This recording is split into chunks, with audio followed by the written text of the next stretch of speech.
Last round. Fight! Hello and welcome to the Last Round Podcast. I'm your host, Dan Saunders. Joining me as always, my co-host, Anton Austin. And our special guest this week, we're very happy to have him here, Tommi McCormick. Thanks for having me. So let's just get straight into it then. What made you choose Muay Thai of all things to get into? Didn't really kind of have a choice when I was young. I got took to the gym when I was about five years old by my dad. One of his work colleagues was training at the time. Said I'll just take him down, waste a bit of energy. Just tire you out. Yeah. So I went down for a couple of months. Then my dad got into it as well. Like my dad's always been sporty, football, cricket, anything like that. So, and he started doing it as well. He got really into it. So we were always kind of in the gym from that point. So being 5 years old. Okay. Then it just got into progressing into fighting. And yeah, that was it. Do you remember what year you had your first pro fighting?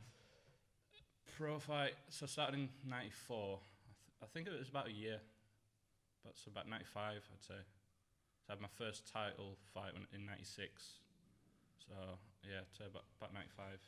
Got a good memory, haven't you? Long time, man. Yeah, so I was about 6 years old. Okay. Can't remember the fight or anything, but like I used to just fight regular, pretty much like inter clubs and junior fights. You kind of fight pretty much every weekend. Yeah, it's the best So way, you're not going to get injured with all the padding and everything. So yeah, it was just. So what gym was it you were training at in your first? So I trained at Wicker Camp in Sheffield Yeah. for about 25 years. I was there. Right. Really, really good gym. Like perfect for like developing as a junior. Yeah. So I had Trix Marsh there, who's the owner with Mick Mullaney. Okay. And Trix did all the junior training, junior fights. Yeah. So I got really good like base to work from. Yeah. Learning from Trix and all the, because there was so many juniors there when I was down there. Probably had like 10, 15 other kids, like all good fighters. Yeah. So everyone just learning from each other, and it was the same like going up into senior fighting as well. Right, The gym was wicked. full of world champions, so Yeah. you're always going to learn. Good place. Yeah, definitely. Definitely. Okay. Yeah. So talking about your style, you've got a great style. I'm a huge admirer of your style. Well, some say it's good, and other people say It's a good style. It's a good style. Yeah. You've got a good style. Would you say you got that from the Wicker Camp? Would you say it's Definitely, you've got like- that swagger about you, the way you? I think every fighter that comes out of Wicker Camp has got that kind of, I don't know what it is. That unpredictability, innit? You Yeah, don't know what yeah. you're going to throw. But I think where mine came from, it was because I was a really good junior. It was really like drilled into me. Right. As fighting at junior rules, it's you're never going to get hurt. It's just hit, don't get hit. Yeah. And some fights are just like Going on. just like windmills. Yeah. Yeah. So I just learned good footwork, moving out of the way, countering. Yeah. And that's how it'd be more on scoring than trying to hurt someone. Right. But Okay. then that just kind of transitioned into adult fighting as well. Yeah. Definitely. Yeah. So big up the Wicker Camp, obviously Yeah. for that. It's weird as well because like based in Sheffield, obviously like I have like boxers like Prince Nassim, Hamid Yeah, and stuff. yeah. He had this similar sort of style. So Yeah, I don't know whether that's like some Sheffield you a trait. little bit, yeah. Yeah. Yeah, it's definitely.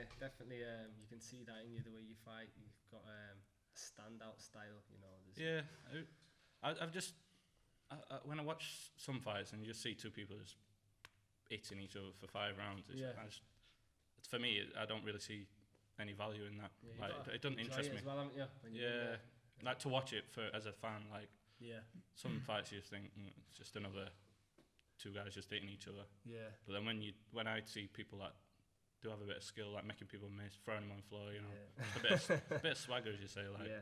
that's when I think, all right, Definitely. That's one thing I noticed about your fight. 'Cause I said to you before we recorded that, like I've watched enough of your fights last in my lifetime.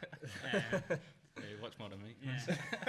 He probably knows more. And one thing I noticed is that like it does look like you're having fun in there. A lot of them.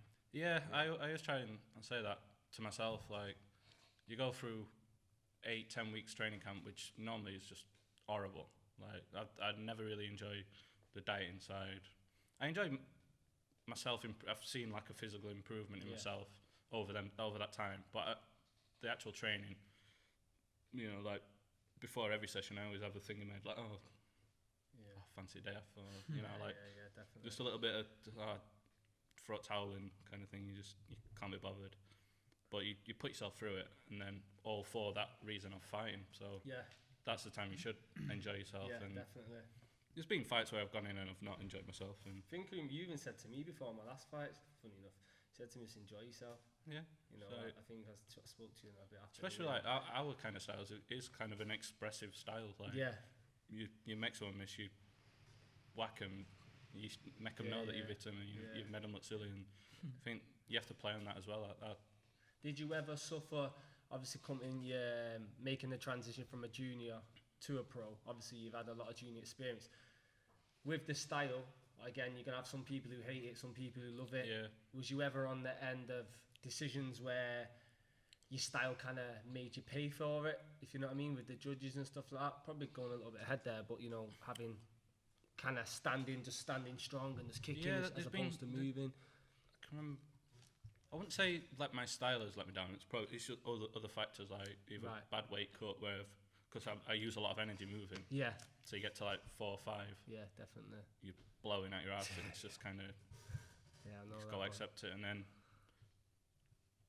I don't know. I wouldn't say like my style's ever made me not win fights, because I think if I'm on it, you're on it. and I'm on it, I can beat anyone. Yeah, so, definitely. but yeah, it's just other factors probably in myself that I've not got to that. Yeah, I think I understand that. More so like with the, you know, with obviously the UK Muay Thai scene, you know, it's quite possible when you're fighting there, the judge may be from another gym. Yeah. For example, that gym might like clinching, or they might particularly like throwing in the low kicks, you know, have a different like a Muay Thai style, and you're more a FEMA fight, you like to move about and stuff.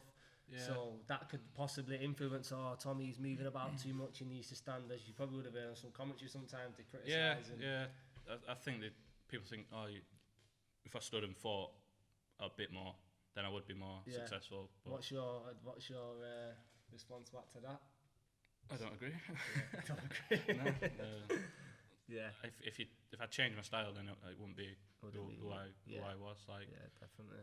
I enjoyed fighting like that, trying not to get hitting by having a good laugh in there. Yeah, like, definitely.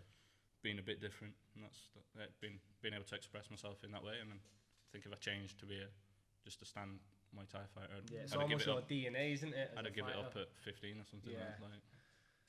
Like when it's interesting about the junior styles, like with Paul as well. He's got like an unusual style. Yeah. Like me and Paul fought loads of times when we were juniors. Yeah.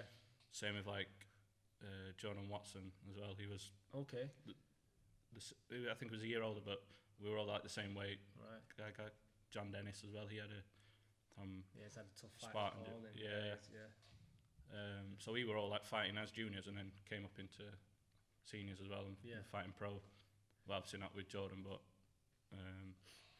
I think the main difference between us, like say, us four, like Jordan went to Thailand for quite a bit, trained over in Thailand, whereas I don't think like me, John, Paul, we stayed in the UK, and so you probably noticed that in the style. I've been to Thailand, haven't you? Yeah, I've never been like for a long period though. I've been for 2 months before, but that was a bit of training, a bit of partying. Yeah. I fought over there twice. Fought over there when I was 13. I think I was 13. Wow. Fought in Koh Samui against a young Thai kid, but for that fight, I'd never done head contact like properly, like in a fight. Class. Yeah, and it was just like full elbow. I'd never even done a head contact fight. Wow. But yeah, but it was good. Really. Was you excited, or was you nervous? Was it a bit of both? I don't know. I can't really remember what I was thinking about. It just went so fast. Yeah.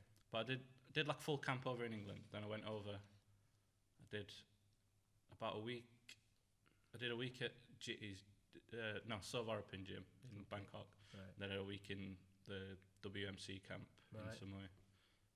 And then fought. I lost the fight, but went 5 rounds. Yeah. Like, good experience. Just some little hard Thai kid. Yeah. Okay. How does you feel like the training differs over there compared to here? Do you think it's a lot more intense, or? I'd say it's they train over a longer period of time. It's like over here with people working, and you've got to fit a full class in like an hour and a half, an hour. Then you've got to do your own runs and stuff. Whereas there it's like you'll do a session in the morning, you go for a long run, and then you'll just have like a play on the pads, not like full. Yeah. So you just be having a play on the pads, then knees or press ups, anything like that, doing your exercises. So over like 2 hours or 2.5 hours, you refresh, and then you train again in the afternoon. And again, that's more intense. That's like your proper pad work, sparring, clinching, and all that. Like it seems just to be over a longer period, so you're not in that much of a rush like we are over here. I'd say.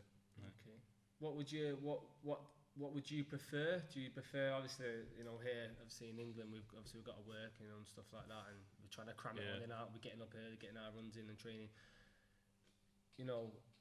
Looking back, do you prefer the long duration training, or would you prefer to just prefer that?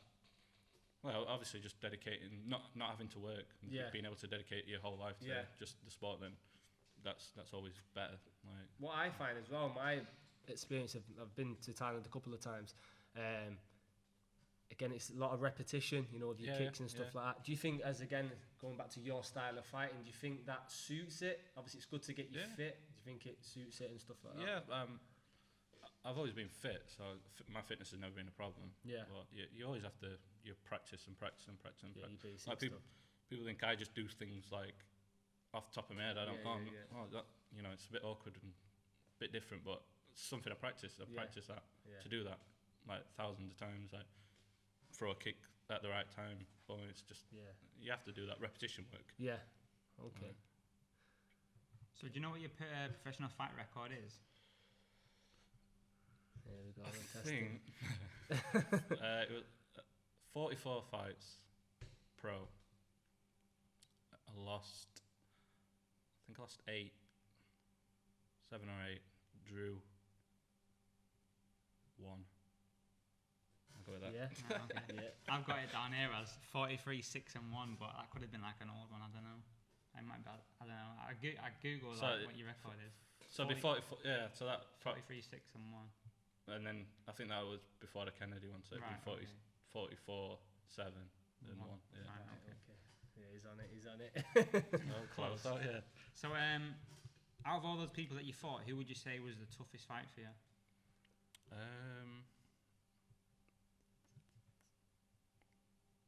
Say the Thai I fought in Leeds. Can't remember his name now. I think I seen a poster for that not too long ago. Fought from Kite Pontip Gym in Leeds. Like their show. Okay. And he was ex-Raja champion, I think. It was just hard. Yeah, like very just tough. Hit him and he just solid. Like tried to throw him, just solid. Like, but one of them fight, I can't really remember the fight. Like I'm bad for remembering fights and bits that happen in fights. Yeah. Like unless I watch it back. So in that fight, I've not seen any footage of it. So I don't. Is there no footage out there, or is he just? Yeah, there's some DVDs somewhere, but I've never got a copy, so I've never seen it. But a lot of people said like that's probably your best performance, even though I didn't get the decision. Yeah. Which was, but he was just solid. I didn't realise they were doing shows for that long ago. Yeah. How long ago was that now? It's quite. Must be 6 years ago. Yeah. I guess like now it's different as well, because say like with the Yokow event or something, like once everyone's fought and they're recording the event, they'll just put them all on YouTube. But back then it was like you had to get a DVD of it to be able to see your fight. I used to get VHS as well. My fights. Got VHS. Anyone's got any footage? Get in touch with him. There's loads of my fights where there's no footage. It's a shame. It's a shame. So I fought Lee Green a while back. I knocked him out in the second round. And then is that Ronnie Green's? Yeah. And there was loads of hype around that fight. Like he was giving it like big talk about. I wasn't really bothered because it wasn't my I'm not into that And he was on like Facebook, and there was a forum, like Muay Thai forum, giving it the big one on there and stuff. And I knocked him out in the second round. So. What was that with? Straight right. Right, straight right. And then He went down, got counted out. Darren Phillips was a ref. Counted him out, and then he come round. He was like, "You're holding me down. You're holding me down." Even though the ref had already counted him out. So. What would you say, like, is your time as a fighter? What would be your like your favourite moment or like your standout moment? Maybe like your greatest achievement. Like. I would say, just based on like the timing of it, like I was still very new to like pro fighting. When I fought in the tournament, 8-man tournament in Birmingham, where I beat Kevin Harper and Gareth Bella. It was just like the timing of it, because people knew I was a good junior, but I'd never really been tested in like pro level. So you used to call you Thomas McCormick back then, didn't you? Yeah. So how many fights was that? Was that the only one night, or was it broken? Yeah, 3 fights in one night. Wow. And I only came into the tournament like, I think I only had about 3 weeks notice. I was in the gym, I was fit. Yeah. And a guy called Imran Khan, he was supposed to be fighting in it. He was like the big guy in our gym at the time, like world champion. He pulled out,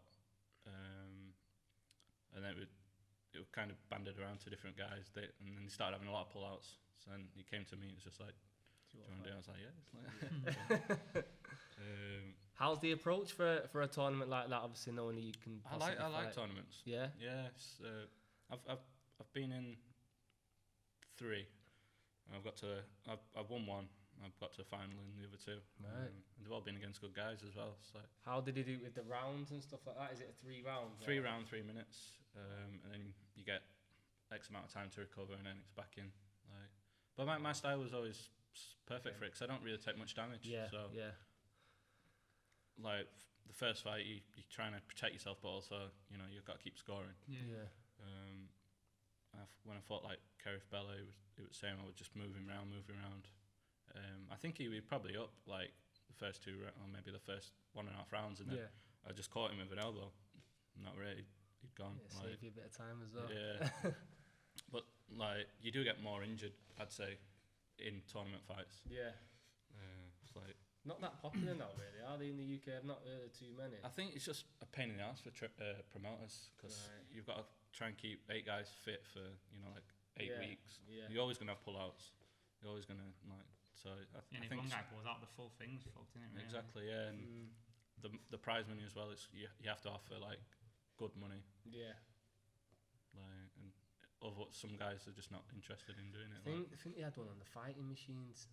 A bit to Craig Neals. I think he had one not too long. Maybe going back a year or so. I don't know if it went ahead, but I remember one getting advertised. But again, it's probably a nightmare for the promoters to. Yeah, I think it's probably just not worth their time for the what they get back for it. But I always enjoyed it. Okay. How did you always think that? Like, did you think you were paid fairly by promoters during your time when you were fighting, or do you think like you should have maybe wanted more? For me, I never fought for money, so I always had a job. Right. Yeah. So I was never doing it for money. So in one regard, I always wanted to get paid back the money that I'd invest in, like the nutrition and all the protein and all that. But I think some promoters try and they'll try and play you, but it's whatever you think you're worth, isn't it? Really. Yeah, definitely. Like you're getting punched in the head at the end of the day. So is that worth £200 to you? Or is that worth £2,000 to you? Or is that worth 20 grand? Yeah. So. I think there's again in the UK. We've spoke up to Paul about it as well. The purses are slowly increasing. Yeah. In certain organisations, for example, One Championship now, they're meant to be paying really good money and stuff like that. Like some fights I've just took. Like when I fought Alex Bublé in Birmingham, I fought for like 300 quid. Yeah. And it was just like I wanted a fight, I needed a fight. Yeah. He was a decent opponent, so he was like, yeah, I'll take it. Like. Did you ever, obviously, when you're coming out of the fight banged up and you're thinking, wow, it's not worth this money? Do you ever get, I suppose... You've had some quite close fights against like tough guys like Charlie Peters, Jack Kennedy. Yeah. Yeah, money's never been the driving force for it, so for me, I suppose that's a good way, really, not relying on it and stuff. Then you can also pick your fights in a sense. Yeah. You're not just having to jump in for the money and stuff like that. I've always tried to fight good guys and good. I've never said no to anyone. Like, Yeah. I think I've got a decent record of, you know, like Yeah, the definitely. people I've fought. So What would you say is your favourite shot as a fighter? So like your elbows, or your punching, your boxing, your knees. I wouldn't say I've got like a favourite shot, but I just love going to the body. Like I Love love going to the hitting body. someone to the body, Yeah, like in a weird, yeah. weird sadistic way. Like when you're sparring, and you just hit someone and like you just see the lungs just Yeah, like, gas the laugh. work, ain't it? Yeah, Ah. and I don't know. It just makes me smile. But Yeah, you got one against Brian. Is it Brian Totti? yeah, Yeah, Brian nice Tati body Buble shot. got him with like the left body kick across the solo. Right, I've not seen that. I'll have to show you would have seen that one from the Big Seen fight. everything. Yeah, What do you make of like the scoring in Muay Thai? Because we were talking to like Paul Kalkovich about that as well. Yeah, Like it could be where like you've like smashed the guy in the face and like rocked him, but he's hit you with like a kick round your back that scored more on the scorecard. Yeah. But obviously you've done more physical damage. Or you I just don't like know, used to it yeah. now that it is what it is. it is what. Yeah, the rule sets come from Thailand. It's a Thai sport, so Yeah. I don't think you can argue to say, yeah, oh, we should have our own little different, you know, Yeah. rule set. It's not Muay Thai then. Yeah. You should like that's what the governing bodies in Thailand have said. The rules and the criteria are. That's what you fight to. If you don't want to fight like that, you fight K1 or kickboxing. yeah, You know, I think that's what it is. I think it's good that we took on those rule sets as well. Like, and I think the standard of Muay Thai is better now than maybe 10 years ago. Just yeah, probably like more exposure and more people participating, but yeah, having a clear guide on the rules and the scoring. Because like sometimes you'd fight, you know, like when I was a junior and stuff, and it just, you know, the judges would just be like people's mums and dads and stuff, and Yeah. you know, like no clue about Thai. yeah, Like now you have fully paid officials that are represented by, you know, like a governing body, so Yeah. they're held accountable if they, you know, if they have been a bit dodgy. And yeah, to have had some really bad results, like junior, especially junior, they just batter people and like You think, what his happened mum's there? his mum's judge, and it's just like, Yeah, like, I think we've all seen a few. Yeah. A few. I mean, you're gonna get that in small shows anyway, but Yeah. I think the standard has improved dramatically. So that's good. One thing I wanted to ask you, and I've not spoken to you about this. I'm Yeah. interested to what you think as well. Obviously, you've both not fought at a gym where there's been like the main coaches are Thai. yeah, I was wondering if either of you ever thought that maybe like fighters from Thai gyms get more kind of, what's the word I'm looking for? Not leeway, but are more favoured by the judges, because they could say like, oh, like you don't even know Muay Thai. I'm Thai. I come from there. Like, yeah. No, I don't think there's that. Like, I don't think the Thai trainers come over with that kind of ego. Like, right. Yeah. I just think Do you mean They- more? Sorry. Do you mean more the judges are? Like they lean towards the guy. Say if it's a close fight, they lean towards the guy from the Thai gym as opposed to like. Yeah, I understand what you mean. Do you think? I mean, it could be possible. Mm. I wouldn't have noticed. I've never noticed that as Yeah. an issue. Like, yeah, I don't. Like, I'd love to train at Jump Up in Yeah, Leeds. Jump Up. Like, yeah, he's Good one fight, good trainer fight. I've always seen. Like when I've seen videos of training and stuff, I'd love Yeah, to good have trained style. there. Yeah, I think he'd have sorted me out. They got jump up. But Yeah. like my main trainer, Mick Mulaney, he you know trained in Thailand years and years with top Thai trainers. So Yeah. I'd never question him for not being Thai. He knows more than Yeah. probably yeah. most Thais do. Yeah, So Yeah. I don't think Yeah. It's good. it's an issue. So we talked before briefly about Charlie Peters. I was wondering that, like, obviously he's the current UK #1. You had a really close fight with him. I was wondering if you had any thoughts on that fight. Have you watched it back at all? Or? I watched it back once. It was a real weird lead up to that fight. Like I just never felt like with me. I've got a really kind of balanced personality. I'm really nothing really upsets me. Nothing really makes me like Jubilant. amazingly happy. Yeah. I'm just kind of you know like Yeah. good. It's good and bad. Like Yeah. and for that fight, I was just so flat. Just do no kind of emotion. Right. And like I can remember, they kind of pissed me around a bit because they got me out. They got me ready really early. Come and said, "Oh, you need to get ready." I was sharing a change room with Paul Right, at yeah. that time, So it got Tommi to get ready like 3-4 fights earlier than I should have. So I was warmed up, and then someone came to get me out, and I was stood like it was at the O2, and they just stood me next to the bar, like full stuff on for 2 fights. And I was just stood waiting. I thought I was on the next fight, and then another fight came out. So we're just like, what's going on? And then just got like drunk people coming up to me like, oh, good luck. You know, that's not like the place you want to be at. World title as well. Yeah. Obviously, that these are little things for me. Like some other people, it's probably don't affect them. No, I understand. And then I was just really flat. Got in the ring, and he was there, and just there were no like, come on in, or doing no. I went. I didn't enjoy it at all. Like, and I got out after, and I said to my dad, like, if he'd have said, "Do you want to get out after the second round?" I'd have got out. Like, it didn't mean anything.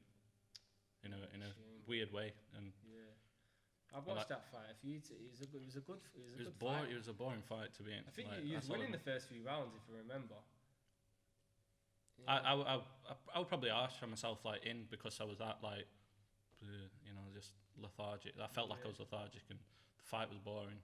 So it was like I was probably in my head then, I'd already lost that fight. Because then people came out and said, "Oh, that were a close fight," and I was like. Do you remember what your corner was saying to you or anything during the fight? Just come on, what are you doing? Just wake this up. is not you, wake up. Like, and I'm just like, and then come out and do the same thing again. It's just. So again, going back to the Charlie Peters fight, with it being a world title, did you feel any type of pressure leading up to the fight? I know you said your emotions were kind of flat. Yeah, no, not really, because like I'm kind of a snob a little bit with Muay Thai. Like I've always grown up with WMC world title has been like the best world title. So like the Muay Thai Grand Prix one for me was kind of just nothing. It's like a made up one type thing. Yeah, I mean it's not in a disrespectful way. Like if you win it, you've got to be someone. But it wasn't like if I was fighting for a WMC world title, I think I'd have felt a lot more pressure. Yeah. Or like a WBC world title. But for that. It didn't really mean anything in that way, in a not disrespectful way. I don't know. Probably sounds it. Big up Charlie Peters anyway. Obviously, I don't know if he still holds on to that belt. Does he? I don't know. I've not seen him fight for a while. I heard rumours that he would maybe fighting in the one championship. Yeah. It'd be nice to see him fight Liam again. Maybe in that with the small gloves on. That'd be interesting. That'd be a good fight. That'd be a good fight. Would you like to fight again? I don't know. I've like people always ask me this question. It's like, I would like to fight again. He told me he's gonna fight. He did say he's gonna fight. I definitely would like to fight again because that feeling of winning when you're in the ring and everything, it's just like you can't beat that. But then it's just I've had like 2 years. I've not even been. This is the first time I've been in a gym for a Muay Thai gym for 2 years. Like, so I've had like 2 years out. I've had a knee operation last year, so it's kind of what do I need to gain? The only thing I need to win, I've never won a world title, so it's like that'll be on you. So I'd never go back. I couldn't go back into straight that. At that level, and you'd have to have a but tune-up people will still see me at that level, so they'd be wanting me to fight. To use my name as a stepping stone. I couldn't really go back to lower level fighting as straight away. You know what I mean? So if I'm going straight back in at a high level, am I going to get injured? Am I going to get hurt myself? I'm going to be slower. I'm older now. So is it worth that? I don't know. It's a tough one, I guess. It's a tough one. And have I got that passion to put in 10 weeks training camp and I think the main thing is just to obviously get back. Training, enjoying it. I really want to get back into doing some training, like when the lockdown's finished. Get back into a gym and have a pot around. So your last fight that you had was with Jack Kennedy. That's right, isn't it? Yep. Have you watched that fight back at all or not? No, I've not watched that fight back. It was the same again with that fight. I was really flat. But the main thing with me, I chipped a bone in my foot 2 weeks before sparring. Last sparring session. Just through a teep. I was sparring against a boxer, and I've gone to teep him, and he's just, I've just hit his elbow, and that was it. Then I couldn't run like the last 2 weeks. Sorry to interrupt you. It's funny you say that because I know Paul. He had the same. He actually threw a teep before a fight on Yakao against Jar, and one of the lads in our gym panicked and we went to throw a teep and elbow right on his foot, and he weren't happy. And it same as you. I don't think it's as serious. I don't think he got it checked out, but he was in really bad pain. Like I couldn't really put any pressure on the ball on my foot. So you were completely injured for that fight then? Yeah. Like I went into the fight knowing I couldn't throw my right kick. Right. And I thought I was doing all right. Like to say I was just actively just using my left kick, and then I think I stopped in round 4. I think it was round 4 or round 5. But the reason he got me was fucking like because I was putting more weight on my left leg to try and take it off my right my foot. He got me his like leg kick. And he just gave me the like worst dead leg I've ever had. Right. And then for that, I just couldn't kick with my left leg then. So I just had nothing. I was just like, Yeah, I'm just I gonna remember get hurt. watching it thinking, what's happened here? Yeah, I didn't quite understand it.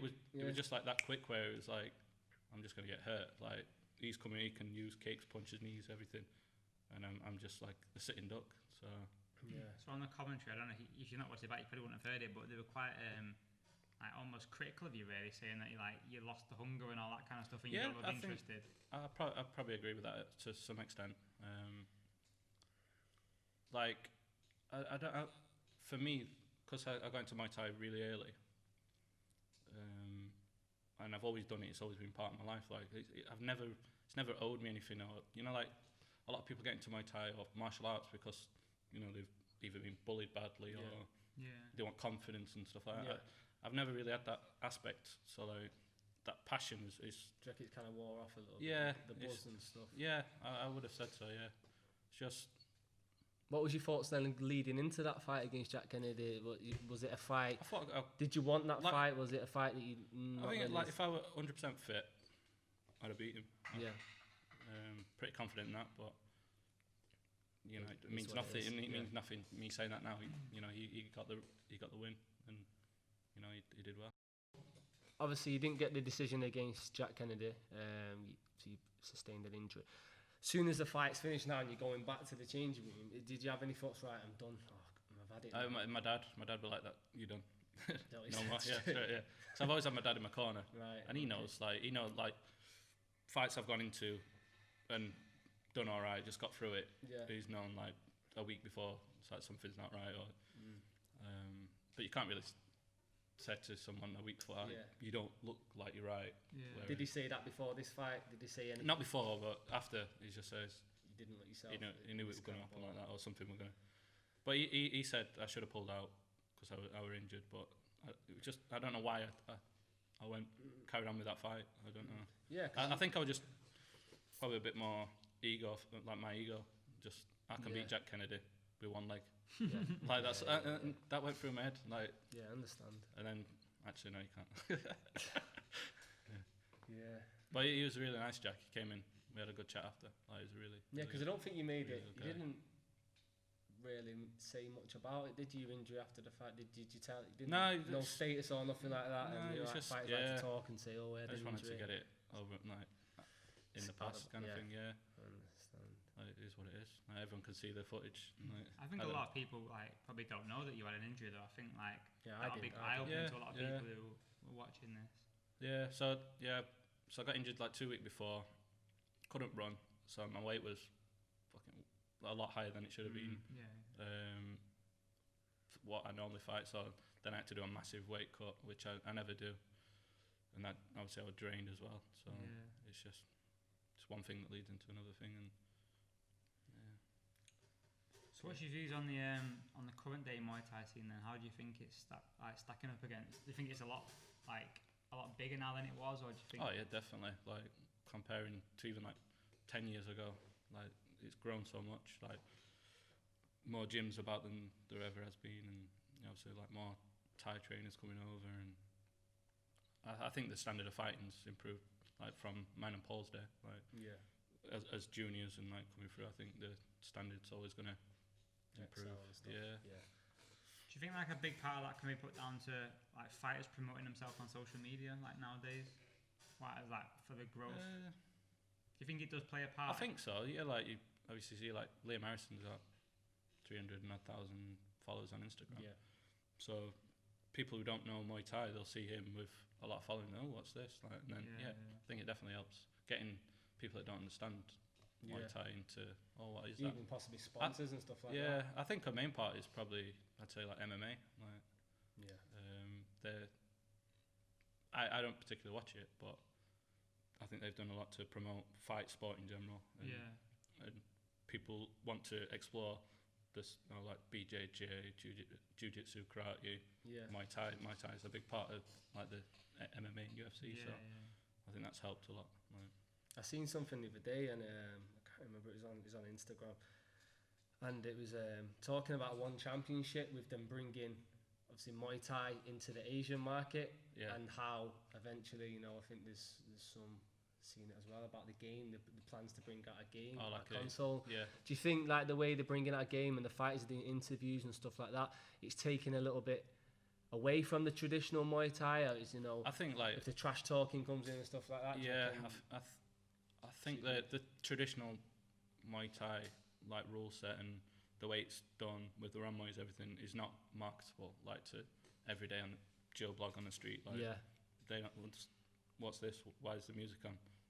Why are you doing this dance before?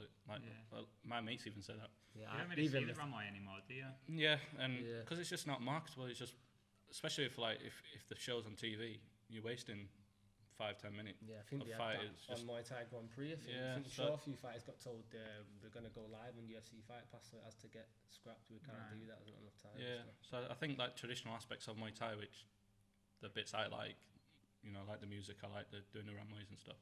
It has to be cut and sacrificed, and like with one championship, they like introduced the small gloves, 3-round rule sets, and so I think you have to. That's another thing as well with the scoring criteria. Talking about that, if the later rounds are scored more than obviously the earlier rounds with the 3-round fight, you may get fighters thinking how do I approach this fight. Yeah, I'd probably say I prefer to fight 3 rounds, to be honest. Get in and out. Especially nowadays as well. We'll get him a 3-round fight and to come back to. Okay. Anything else you want to highlight on here? We've got a few things. I wanted to ask you about your thoughts on like drug testing in the UK scene. That's a good question. Obviously, some events like you might not get tested at all. I've never been tested in my whole fighting career. Like, I think it is a problem. Like, I would say that there's people doing performance-enhancing drugs in Muay Thai. Yeah, definitely. And who says that's wrong because there's no testing? Is there even a criteria of what drugs are banned in the UK? Even if there is testing, who says, you can't do that? And there's no like specific governing body. It's just.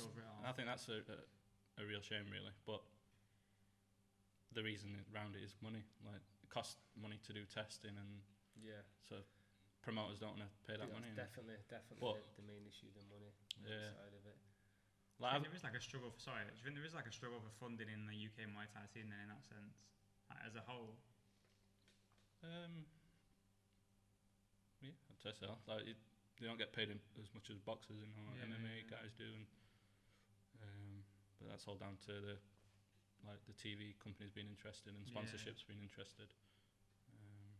I think like it is hard for like a casual fan to kind of get into Muay Thai because like the rule set is like quite complicated. Really, like I've watched it for like about a year and a half now, and I still don't really fully understand the scoring system. Yeah, it is difficult, and some like when you go to a show and you like you were saying before, you see one guy just pinging some guy's head off, and the other guy wins because he's kicked more, and someone will be like, whoa, that, like in boxing it's pretty, obviously you get controversial decisions, but it's pretty clear like if one guy's doing better than the other.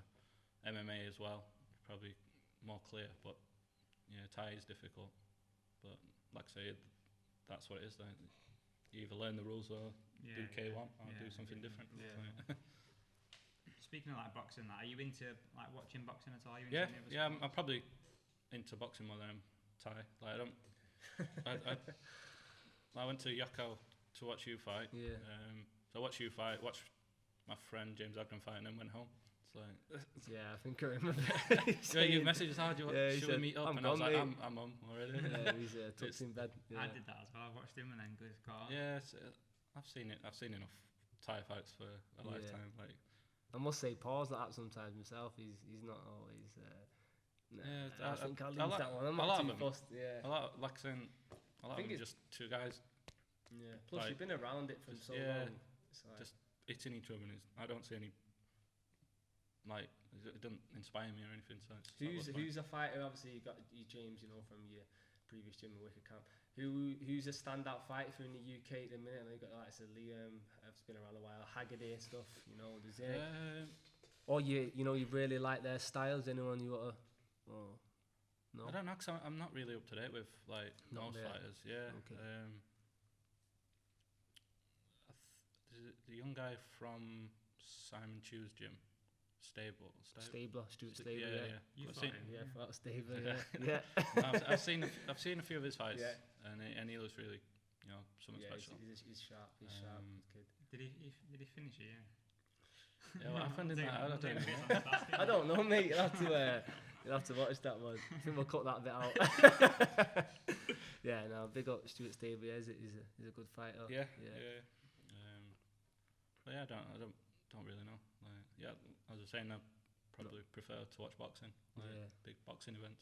Who's some of your favourite boxers to watch then? Obviously Naz back in the day. Like, used to watch him. Ricky Hatton. Yeah. Recently. Lomachenko or anyone like that? Yeah, Canelo? Lomachenko. Just like to see him fight more often. Yeah. Yeah, just anyone with a bit of flair and a bit of skill. Yeah. What do you think of Cal Brook, obviously being a Sheffield lad himself? Yeah, good fighter. Really good fighter. Yeah. No, he came from Brendan Ingles' gym, like same as Naz, and yeah, good style. So is that where you're originally from? Are you originally from Sheffield, or do you? Yeah, I'm from So yeah, born in Sheffield. I only moved to Manchester about 3 years ago. Yeah. So, Okay. but I was still, for my last 4 fights, I think I was still training in Sheffield, working in Sheffield, living in Manchester. So Getting up every day. I was commuting every day, like get up at 6 in the morning, drive to Sheffield, train, work, train again, drive home, get home at like 10 p.m. Did that for like 10 weeks.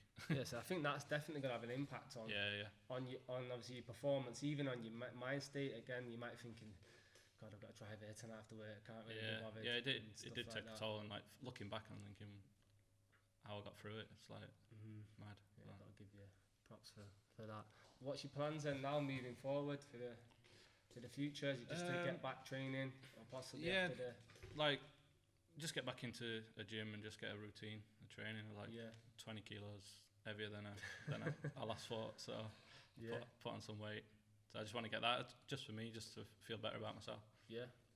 I don't want to think about fighting again.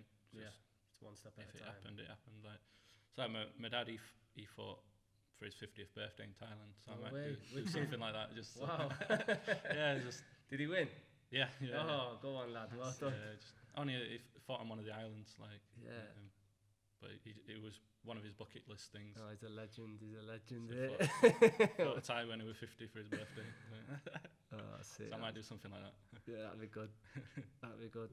Anyone you want to shout out? Any of your gyms? Anything you've worked with? I don't think there's anyone in particular. Just obviously the Wicker Camp. That was everyone at the Wicker Camp. I always had a really good time there. I moved to Body Flow, which was run by Dan Hudson, who trained at Wicker Camp as well. So I knew Dan from Wicker. So yeah, just anyone who's ever helped me be a better fighter. Good stuff. Big up the Wicker Camp and Body Flow. So I think that's everything for this episode. I'd like to big thank you to you for coming along. Really enjoyed it. I enjoyed watching all your fights over the last few weeks. Yeah, you don't have to watch me ever again. Unless you want to. Yeah. No, I definitely want to. Thank you everyone at home for watching, and we'll see you again soon.